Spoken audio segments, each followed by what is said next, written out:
Bem, para quem não me conhece, eu sou a Flávia, né? Eu sou jornalista, sou especialista em saúde coletiva pela Fiocruz Brasília e sou voluntária da Bravo desde 2013. Eu acho que eu queria começar falando que eu fiquei muito feliz e honrada, né, quando a Paula me chamou para participar dessa pesquisa.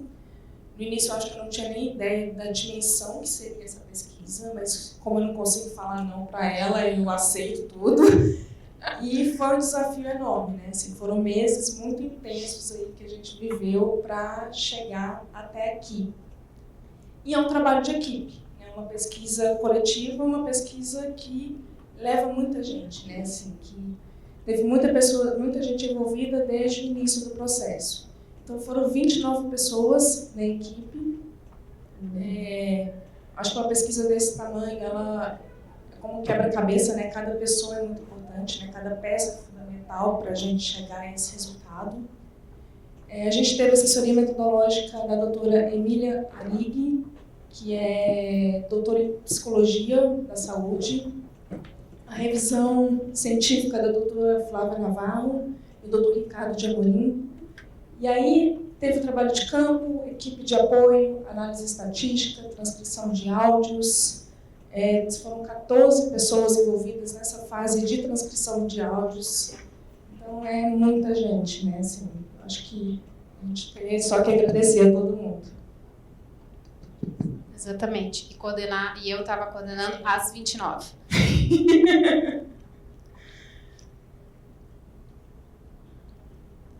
Então, a metodologia começou com a fase qualitativa, que tinha o objetivo de conhecer a visão dos pacientes, a perspectiva, né, dos pacientes, e buscar dados e informações que fossem embasar na fase qualitativa. Depois eu vou falar mais especificamente sobre cada uma das etapas dessa fase, mas envolveu a revisão literária, depois as entrevistas com especialistas e depois os grupos de discussão. E a fase quantitativa foi a partir do questionário, que a partir disso tudo, né, dessa fase qualitativa, a gente elaborou o questionário, e esse questionário foi o que vocês também responderam, que foram 303 pessoas responderam, né, respostas finais, e para medir em números o impacto de cada variável da vida do paciente.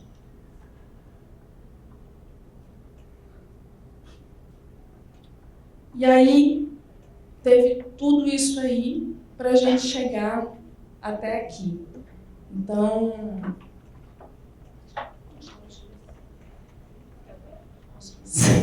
a fase qualitativa, por exemplo, a fase A, foram 105 dias para a gente fazer, que começou com a revisão da literatura científica, que foram 2 pessoas para fazer uma revisão extensa para buscar na bibliografia tudo que já tinha sido feito nos últimos 10 anos e escrito em artigos científicos sobre o impacto da qualidade de vida, né, o impacto da doença na qualidade de vida das pessoas que vivem com ela. E aí, a partir dessa revisão da literatura, foi feito o desenho dos roteiros. Os roteiros são o roteiro semi-estruturado para as entrevistas, né, com os especialistas, e também o roteiro dos grupos de discussão. Posso? Porque, assim, a gente precisa extrair a informação que precisa ser levantada. Então, não pode ser um grupo chegar lá e falar, fala um pouquinho aí, como é que você está... Existe um roteiro que precisa seguir e dar ritmo na conversa, tanto por telefone quanto com o grupo. Então, a Flávia teve um roteiro que era bem extenso para seguir, perguntar para todo mundo aquilo. E, assim, quem participou do grupo percebeu que algumas vezes as pessoas eram cortadas para a gente não desviar do tema, para realmente ser um encontro com um fundo científico. E aí foi feito o desenho desses roteiros, e aí depois, com o desenho, com os roteiros, né, feitos, a gente partiu para o trabalho de campo. Então, o trabalho de campo, a primeira parte envolveu as entrevistas por telefone, que eram entrevistas semi-estruturadas com os especialistas, com médicos e também com pacientes que têm autogestão, né, da sua doença. E aí, todas essas entrevistas, essas 10 entrevistas, foram feitas por telefone, foram gravadas, o áudio. Assim que eu terminava de fazer cada entrevista, eu enviava o áudio para a Paula, E ela enviava esse áudio para uma das pessoas que ia fazer a transcrição desse áudio. Então, a gente tinha que ter preocupação de seguir esse roteiro, né, semi-estruturado. Cada entrevista durou, em média, 20 minutos. Então, a gente tinha com tempo até 30 minutos para fazer essa entrevista. Então, tinha preocupação de abarcar todo o conteúdo, né, do roteiro nos 30 minutos e ainda se preocupar também com o áudio para que esse áudio pudesse depois ser transcrito e a gente tivesse na íntegra todas as informações que cada um dos especialistas passou.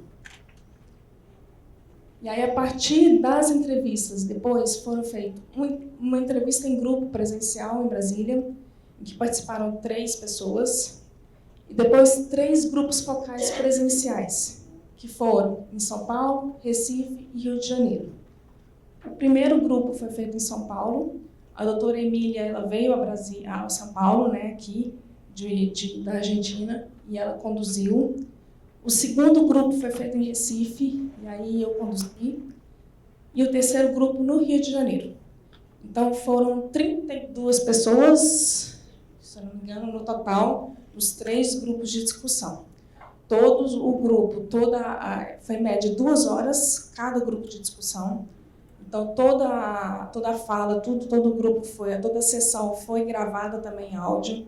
Assim que a gente terminava, a gente enviava o áudio também para a Paula, encaminhava para as pessoas que iam refazer a transcrição, para fazer toda a transcrição do áudio. E esse áudio que era muito longo, a gente tinha que cortar, porque fazer a transcrição é muito difícil. Então, cortava em 20 minutos o áudio para cada transcritor, e aí depois tinha que juntar tudo, fazer sentido e subir para a Emília analisar. E o do Rio foi o que tinha mais pessoas. O que a Flávia estava mais à vontade também no final, mas foi o mais difícil de todos, porque no Rio as pessoas falaram muito e muito em paralelo. Então o áudio, às vezes a pessoa estava falando e alguém estava, é verdade, né? E aí o áudio ficava, é verdade. Então a gente tinha que depurar para achar a informação. Foi um sofrimento, mas foi muito bacana ver a empolgação. Então a gente também queria trazer, só para vocês entenderem que às vezes as pessoas mandavam pergunta, posso levar meu cuidador? Posso não sei o que lá? Ou queria falar? E elas realmente eram conduzidas e falavam não, mas tinha um fundo, tem um porquê. Não é simplesmente porque a gente não quer que você leve o cuidador, mas é que essa atividade em especial tinha que seguir isso para a gente ter o resultado, né, de forma válida, digna. E eram pacientes e cuidadores, né, assim, os participantes. Então, todos os participantes também assinaram um termo de consentimento, o TSLE, né, que é o termo de consentimento livre e esclarecido, em que garantia também a privacidade das informações ali prestadas e dos dados de cada pessoa. Então, o que eles falariam seria mantido em privacidade. Acho que é isso, né? Os grupos focais. Na minha colinha, se eu esqueci alguma coisa azul. Então, e aí depois a gente partiu para a fase B, que seria a fase quantitativa, que levou 60 dias, essa fase. Que foi a análise das informações coletadas na fase qualitativa. Então, toda a transcrição já estava pronta de todos os grupos de discussão, de todas as entrevistas, para a gente analisar todas essa fase. A análise dos questionários existentes, de questionários já existentes, identificação das variáveis e elaboração do questionário. E aí, teste do instrumento de pesquisa também, né, porque você faz o questionário, a gente fez o teste também para saber se estava viável, se estava compreensivo, todas as perguntas. A revisão, né, por um comitê de experts e teste piloto, que seria isso, e aí partiu para a aplicação do questionário, que foi feito de forma presencial, por meio de tablets e celulares, com...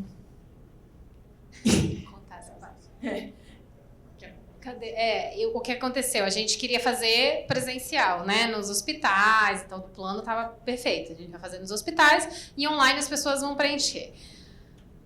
Só que nos hospitais não deu certo por diversos motivos, porque demora muito, cada questionário demorava cerca de 40 minutos, então ia lá o voluntário fazer o plantão, numa semana falava com 4 pessoas, e aí tinha na outra, e a gente tinha um tempo curto para hoje estar apresentando isso, não dava para a gente ficar até agora fazendo a pergunta. Também alguns hospitais não deixaram, então começou...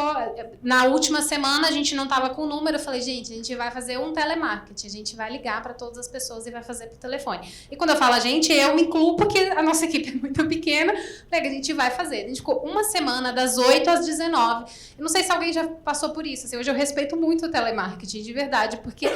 Foi a coisa mais desesperadora. Todos que estavam em volta da gente perceberam o quanto a gente estava cansado. Foi das 8 às 19. Eu falei, a gente vai bater 303 pessoas, porque era um número para a gente atingir o nível de confiança de 95%, que era o nível de confiança que a gente queria nessa pesquisa. Então, a gente ficou das 8 às 18 ligando. Só que a gente não tem o sistema de telemarketing. O telemarketing liga automático. Nossa, é 0, 6, 1, 9, 9, 9. Tá. O dia inteiro foi uma experiência mais traumática que eu já tive com o telefone. E fora que as pessoas não entendem e o questionário demora muito. E chegou um ponto até, é triste, mas é engraçado, que eu estava tão cansada que eu não percebi o que eu estava falando. Então a pessoa falava assim, você se sente deprimido? Muito. Ah, legal. Assim, eu falava, não. Acho que a Stephanie uma vez falou, ah, legal. A pessoa falou, legal não. É verdade, não é legal. A gente começou a ficar muito cansado no final. Eu falei, a gente vai conseguir chegar nos 303. E na sexta-feira a gente conseguiu chegar nos 303 pelo telefone. E a Stephanie também ficava no WhatsApp. Por favor, não esquece de fazer, não esquece, para quem não queria fazer no telefone. Então foi um trabalho de equipe realmente. Assim. Eu agradeço muito a Stephanie e o Marcos que ficaram lá, porque foi muito cansativo. Assim, foi, eu diria, desesperador. Assim, a ter que atingir 303 em uma semana por telefone. E esse número 303 também tem um porquê, né? Assim, que foi o dos 95%, mas do número de prevalentes, né? Sim, é. Da doença, então foi tudo calculado pelo Marcos, pelo pessoal da estatística, né? Então teve pela internet também, né? Através da plataforma SurveyMonkey, e o potencial que foi esse, e o por telefone. Então, o questionário ficou de 28 de agosto a 18 de setembro. Então, foi muito pouco tempo para conseguir todas essas participações válidas. E a gente conseguiu. Então... Bom, vamos para o resultado, porque já avisaram que a gente tem pouco tempo. Primeira parte que a gente analisou começou pela idade. Então, aqui a gente tem o resultado. 76% das pessoas com hipertensão pulmonar estão em idade laboral ativa, né? Então, são pessoas que poderiam estar trabalhando ou deveriam estar trabalhando se tivessem condições. Então, esse é um número muito importante para a gente, porque às vezes as doenças que atingem pessoas mais velhas são um pouco negligenciadas, do tipo, já é terceira idade, já é difícil a gente conseguir no governo chamar a atenção, e no caso da hipertensão pulmonar, esse é um dado favorável, porque a gente tem pacientes em idade laboral ativa. E aí eu trouxe alguns quotes, porque essa é a parte quantitativa, e eu vou trazer algumas falas que impactaram muito a gente. É importante a gente falar do grupo focal, porque a Flávia, a gente acha que a gente está escolada na hipertensão pulmonar, né? Porque falou, não, já estou há tanto tempo, nada mais me abala, assim, eu vou fazer as perguntas e a gente vai ficar tranquila. E no primeiro grupo já a gente saiu arrasada, assim, saiu detonada. Eu falei, gente, parece que eu conheci a doença agora, assim, faz 14 anos que eu convivo, né? Foi muito impactante pra gente. Então, escutando os áudios depois, vários momentos eu tinha que parar, porque eu começava a chorar. Enfim, a Flávia também, acho que conduzindo foi muito difícil. Então, a gente trouxe algumas frases que realmente são muito impactantes. E muito tristes, né? Algumas delas. Vamos lá. A descoberta dessa doença, pra mim, foi o mesmo que quebrar 10 mãos. Isso é uma frase tão simples, mas ouvir da pessoa isso é muito impactante. E aí, esse é uma citação de uma pessoa falando quando ela estava desconfiando da hipertensão pulmonar. Eu estou assim porque eu estou gorda, vou para academia. Quase morri na academia, na esteira. Eu estou assim porque eu estou... já repetiu.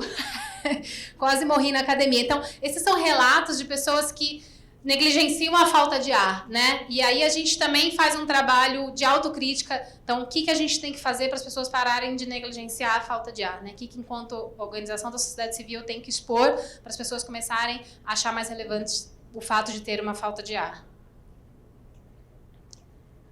E essa é uma outra que falou, claro que não é normal você ter convulsão trabalhando do nada. E o médico trocentas vezes olhou para mim e disse, é normal, é só estresse. Que estresse é esse que você tem uma convulsão do nada e vem para o hospital toda urinada?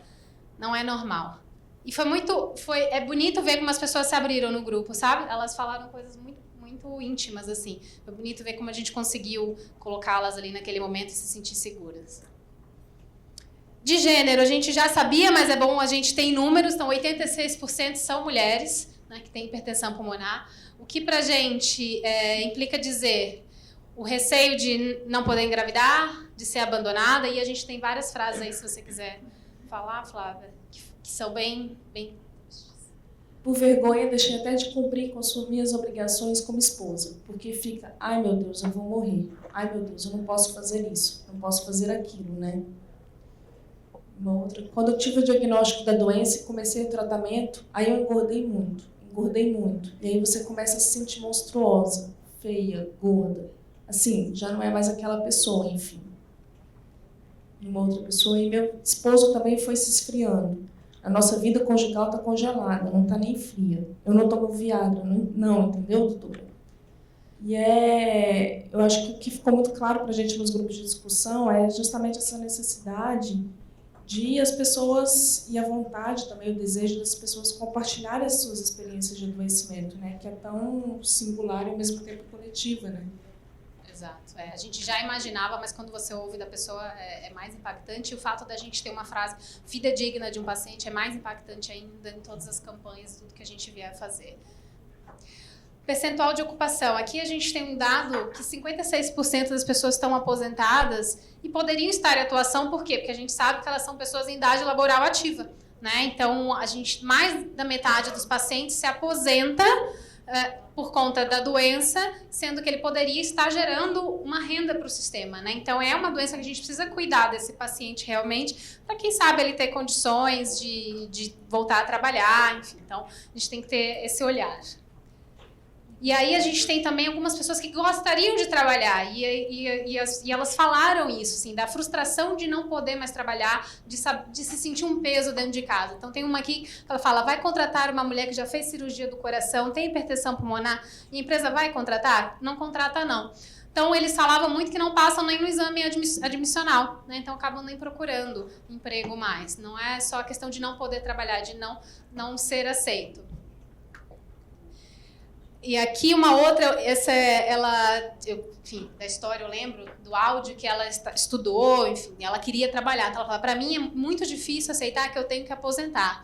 Então é muito difícil. Para mim está sendo assim, uma luta constante. Você tem que aposentar, mas eu não quero me aposentar, eu quero trabalhar, porque eu estudei pra caramba, entende? E aí você fica nessa luta. Então tem muita gente aí que não está aposentada porque está resistindo, na verdade, está querendo trabalhar. E aí tem relatos de desmaio no trabalho, de muita falta, né?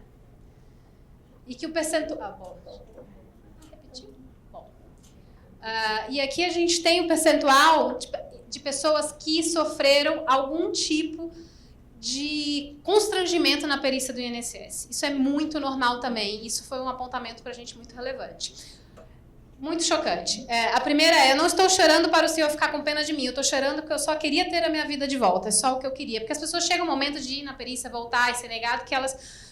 realmente ficam muito abaladas. Então, essa mulher, eu lembro que ela contou isso. E a outra, que para mim foi a frase mais chocante que eu ouvi, isso eu tive que parar nesse momento do áudio, que foi, fiz a perícia judicial na Justiça Federal.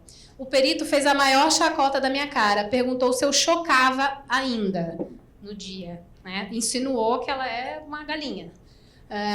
Então, eu saí de lá, não tem nem como explicar como é que eu saí de lá me sentindo.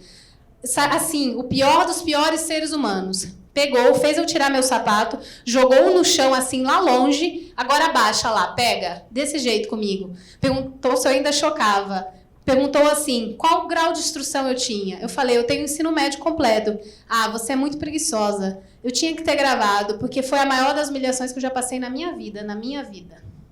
Muito chocante. E as pessoas não podem levar celular na perícia, né? Não podem levar acompanhante. É muito difícil para a gente tentar reverter esse quadro também, né? Mas é bom a gente poder expor. Desculpa, 52% ali a gente relatou, mais da metade das pessoas quando vão fazer a perícia se sentem incompreendidas. Aqui o grau de impacto na saúde, então 66% das pessoas têm problema no coração também. 86% tem, o que é isso? Tem dificuldade para andar por 2 quarteirões. E aqui a relação com o emocional. Então, 89% das pessoas sentem frustração por conta da doença e 59% se sentem deprimidas. Quase 60% das pessoas deprimidas. tem as frases. O mais difícil foi no início mesmo, porque no início eu tive que voltar para a casa dos meus pais. Eu não tomava banho sozinha, não lavava nada sozinha. Tudo é na dependência dos outros. Eu acho que o mais difícil é isso, depender das pessoas. Você se sente um peso.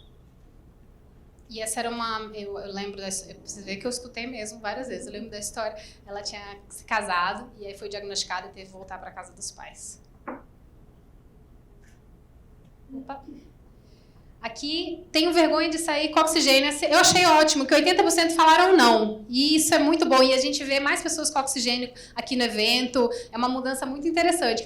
A gente uma vez teve uma palestra para falar sobre isso, para você não ter vergonha sobre usar o oxigênio. Então, considero um check, né, que a gente tem conseguido, que 80% falaram que não tem vergonha. Teve um encontro, acho que uns 2 anos atrás, que a maioria das perguntas foi sobre o oxigênio. Né? Exato, foi isso.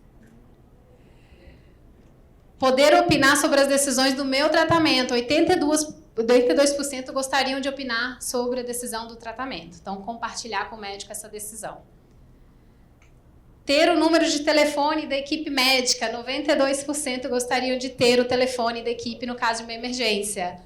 Né? Tem? Quem tem? E quem não tem? Tem muita gente. Muita gente, né, no caso de uma emergência. Interagir com outras pessoas, 89%, ótimo, porque às vezes as pessoas querem se isolar, têm medo de ser deprimente e não é. E conhecer os direitos também é sempre um campeão, 87%. Hoje a gente trouxe palestra sobre isso.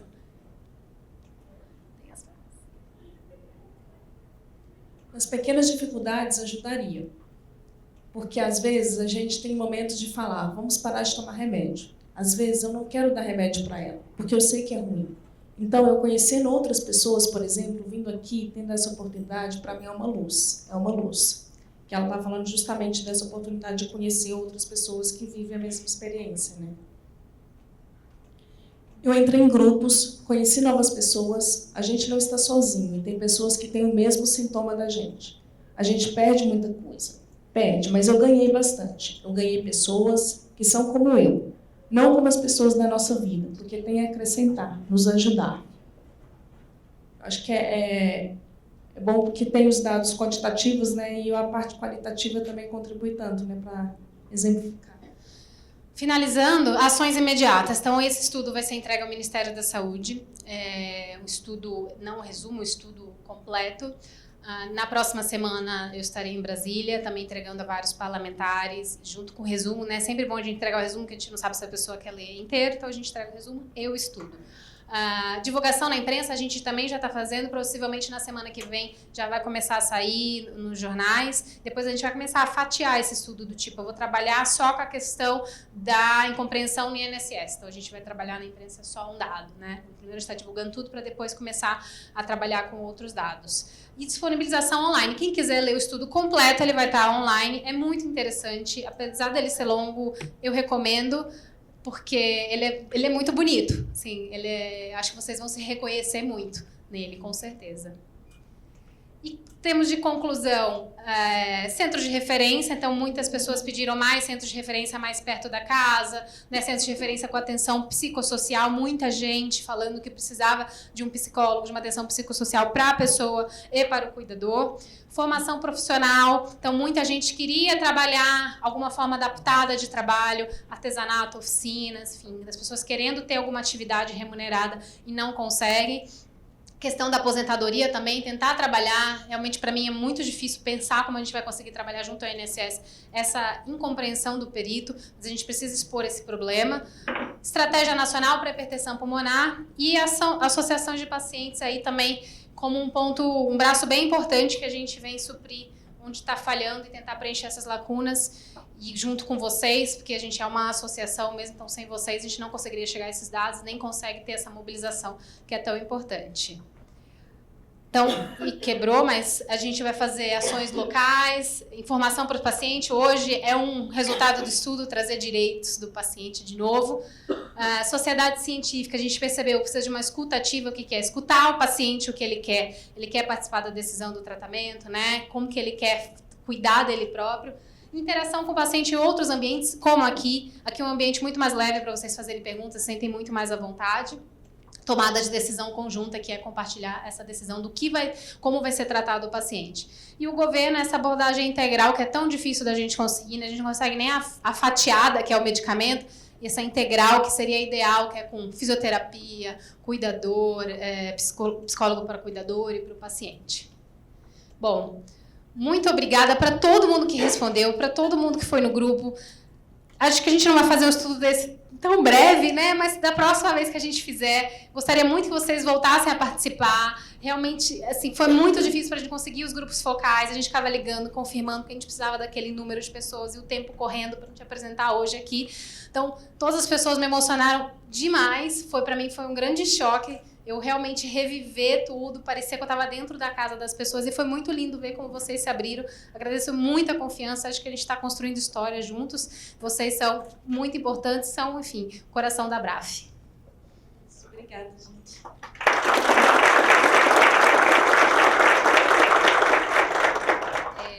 Vou passar aqui, então, para a próxima. Só antes de passar, quem que está pela primeira vez aqui? Cadê o rapaz do vídeo? Gravou? Depois ele vai gravar uns vídeos com o pessoal da primeira vez. Os da segunda e terceira vez também, mas é só porque são perguntas diferentes, tá? Agora a gente vai falar um pouco sobre declaração antecipada de vontade. Acho que é um tema que ninguém nunca ouviu falar aqui, no evento nunca teve. É super interessante. Não é só para quem está doente. Eu já escrevi a minha. Então acho que vale todo mundo conhecer e entender que você está no comando da sua saúde e da sua vida. Agradecer a doutora Camila Zeferino, advogada, que ela prontamente aceitou, foi lá me visitar na BRAF, a gente conversou um tempão. Obrigada, doutora.